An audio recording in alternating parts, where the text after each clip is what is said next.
قیامت, the day of judgment, جس کے بارے میں ہم سب جانتے ہیں کہ یہ دن دنیا کا سب سے خطرناک اور آخری دن ہونے والا ہے, جس کی کچھ عظیم نشانیاں ہمارے رسول اللہ نے ہمیں بتائی, اور وہ نشانیاں ہم اپنی آنکھوں سے دیکھ رہے ہیں پوری ہوتے ہوئے. تو یہ والی میں حدیث آپ کے ساتھ شیئر کروں گا, تو کائنڈلی سبسکرائب.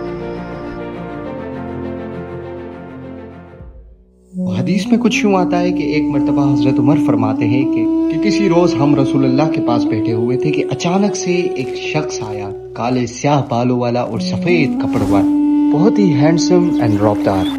وہاں پہ بیٹھے ہوئے اصحاب میں سے اس کو کوئی بھی نہیں جانتا تھا, اور نہ ہی اس کے کپڑوں میں سے کوئی سفر کا اندیشہ تھا. کوئی سفر کر کے آیا ہو اور اس کے کپڑے اتنے ایکسٹریملی وائٹ کیسے ہو سکتے. شخص آ کے اچانک سے رسول اللہ کے سامنے بیٹھ گیا, تو اس نے اپنے گھٹنوں کو رسول اللہ کے گھٹنوں سے ملایا. اٹ مینس کہ رسول اللہ عطیات کی پوزیشن میں بیٹھے ہوئے تھے, تو اس کے گھٹنے رسول اللہ کے گھٹنوں سے ملنے لگے, اور اپنے دونوں ہاتھوں کو رسول اللہ کے زانوں پر رکھا, اور وہ شخص کہنے لگا کہ یا محمد, مجھے اسلام کے بارے میں بتائیں. تو رسول اللہ صلی اللہ علیہ وآلہ وسلم نے اس شخص کو جواب دیا کہ لا الہ الا اللہ محمد رسول اللہ کی گواہی دینا, نماز قائم کرنا اور زکوٰۃ ادا کرنا, رمضان کے روزے رکھنا, اور اگر طاقت ہو تو اللہ کے گھر کا حج ادا کرنا, یہی ہے اسلام. اس بات کو اپریشیٹ کرتے ہوئے اس آدمی نے کہا کہ بالکل یا رسول اللہ, آپ نے سچ فرمایا. یہ بات کافی عجیب مومنٹ تھی, تو اس وجہ سے سارے صحابہ اس بات کو غور سے دیکھ رہے تھے, کیونکہ یہ واقعہ سارا حضرت عمر کے سامنے ہو رہا تھا. تو حضرت عمر فرماتے ہیں اس بارے میں کہ ہم کافی تعجب میں تھے اس بات میں کہ وہ شخص سوال بھی کر رہا تھا اور جواب کو صحیح قرار بھی دے رہا تھا. تو اس سوال پوچھنے کے بعد اس شخص نے دوسری بار رسول اللہ سے سوال پوچھا کہ یا رسول اللہ, مجھے ایمان کے بارے میں بتائیں. آپ صلی اللہ علیہ وسلم نے اس شخص کو جواب دیا کہ اللہ اور اس کے اینجلز, فرشتوں کو ماننا, اس کی کتابوں کو ماننا, اور اس کے پیغمبروں کو ماننا, اور روز آخرت پر یقین رکھنا, اور تقدیر کو ماننا, یہی ہے ایمان. تو پھر سے اس شخص نے کہا کہ یا رسول اللہ, آپ نے بالکل صحیح فرمایا. تو پھر اس شخص نے آپ صلی اللہ علیہ وسلم کو بولا کہ آپ مجھے احسان کے بارے میں بتائیں. تو آپ صلی اللہ علیہ وسلم نے فرمایا, اللہ کی عبادت اس کیفیت سے کرو کہ آپ اللہ کو دیکھ رہے ہیں, ورنہ یہ ضرور شعور ہونا چاہیے آپ کا کہ اللہ آپ کو دیکھ رہا ہے. فائنلی ساری ڈسکشن کے بعد اس شخص نے سوال کیا کہ یا رسول اللہ, آپ مجھے قیامت کے بارے میں بتائیں.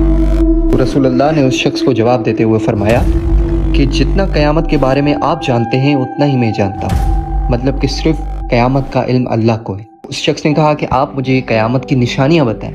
تو یہ قیامت کے علامات وہ والے علامات تھے جو پہلے رسول اللہ نے نہیں بتائے تھے. پھر آپ صلی اللہ علیہ وسلم نے قیامت کے علامات بتاتے ہوئے فرمایا کہ جب ایک لونڈی اپنی مالکہ کو جنم دے گی, اٹ مینس کہ اس کو تمام اسکالرز یہ سمجھتے ہیں کہ جب اولاد اپنے ماں باپ کی نافرمانی کرے. اور دوسری قیامت کی سب سے بڑی نشانی, آپ صلی اللہ علیہ وسلم نے فرمایا کہ جب یہ ننگے پیر غریب چروائے ایک دوسرے سے لمبی بلڈنگز بنانے میں مقابلہ کریں گے. پھر اس شخص نے کہا کہ بالکل آپ نے صحیح فرمایا. پھر وہ شخص وہاں سے اٹھا اور چلا گیا. تو رسول اللہ نے اپنے صحابہ سے فرمایا کہ کوئی جا کے اس شخص کو ڈھونڈے, لیکن اس دن کے بعد وہ شخص کسی کو بھی نہیں ملا. تو تھوڑی دیر بعد رسول اللہ نے حضرت عمر سے پوچھا کہ اے عمر, کیا آپ اس سوال کرنے والے شخص کو جانتے ہیں؟ تو حضرت عمر نے جواب دیا کہ یا رسول اللہ اور اس کا رسول بہتر جانتے ہیں. تو آپ صلی اللہ علیہ وسلم نے فرمایا, یہ شخص جبریل علیہ السلام تھے جو آپ لوگوں کو آپ کا دین سکھانے آئے تھے.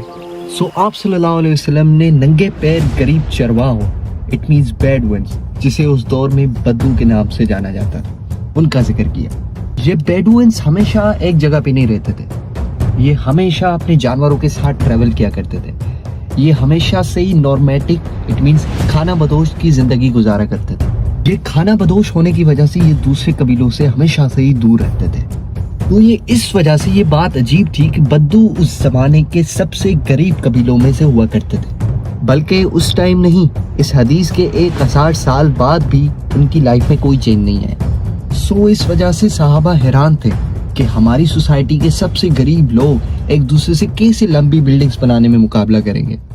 رسول اللہ صلی اللہ علیہ وسلم کے بعد خلافت راشدہ پوری دنیا میں پھیلنے کے بعد دنیا کی سب سے بڑی سپر پاور بنی, جو تاریخ کی سب سے بڑی سپر پاور تھی.